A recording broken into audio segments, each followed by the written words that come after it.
আজকে ঈদের দিন আমরা সবাই একত্র হতে পেরে অত্যন্ত আনন্দিত।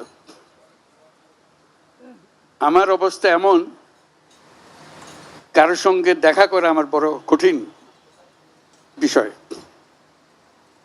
কাজে আজকে একসঙ্গে এতজনের সঙ্গে দেখা করার সৌভাগ্য পেয়ে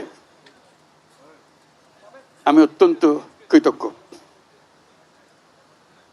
আমরা আজকে ঈদের মহা উৎসব আমরা পালন করছি।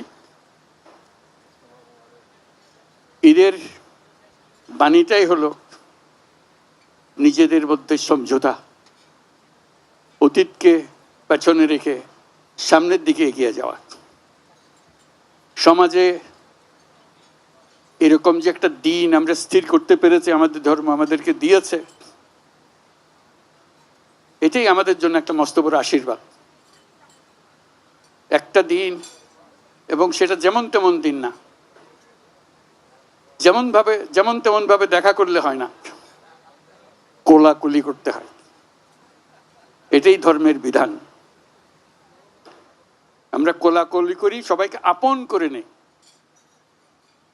আজকের দিনটা আপন করে নেওয়ার দিন। আমরা সেই বাণী আমাদের মনে ধারণ করে প্রত্যেকে যেন পরস্পরকে ধারণ করি। যত রকম দূরত্ব ছিল সেই দূরত্ব থেকে আমরা সরে আসতে পারি। এটি সমাজের মঙ্গল, যে কোনো সমাজের মঙ্গল। সেই সমাজের মঙ্গল আমরা যেন আগ্রহ সহকারে নিজেদের মধ্যে আত্মস্থ করতে পারি। সেই জন্য এবারের ঈদ অত্যন্ত গুরুত্বপূর্ণ ঈদ,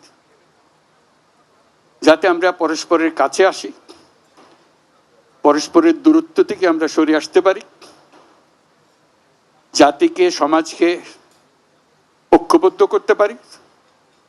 কারণ এই ঐক্যবদ্ধ হওয়াটা আমাদের জন্য, এই সমাজের জন্য বিশেষভাবে জরুরি। সেটা যেন আমরা অর্জন করতে পারি। আজকের এই মিলন মেলায় আমরা সেই বাণী আত্মস্থ করে সামনের পথে অগ্রসর হব। আমরা পরস্পরের প্রতি সহনশীল হব। শুধু সহনশীল নয়, তার চাইতেও বেশি আমরা পরস্পরের সাথে বন্ধুত্বপূর্ণ সম্পর্ক স্থাপন করব। এর মাধ্যমেই সমাজে শান্তি আসে।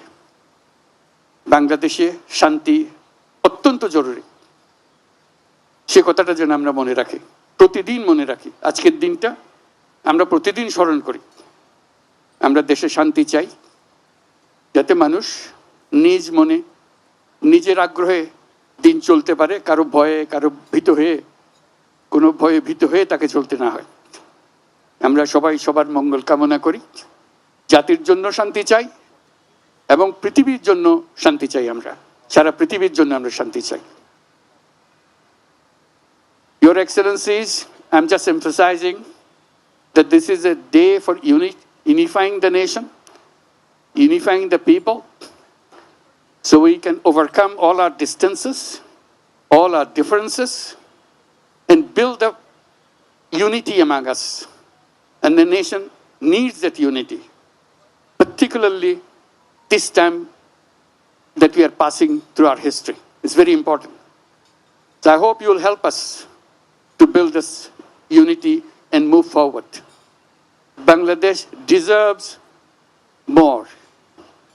Bangladesh has a future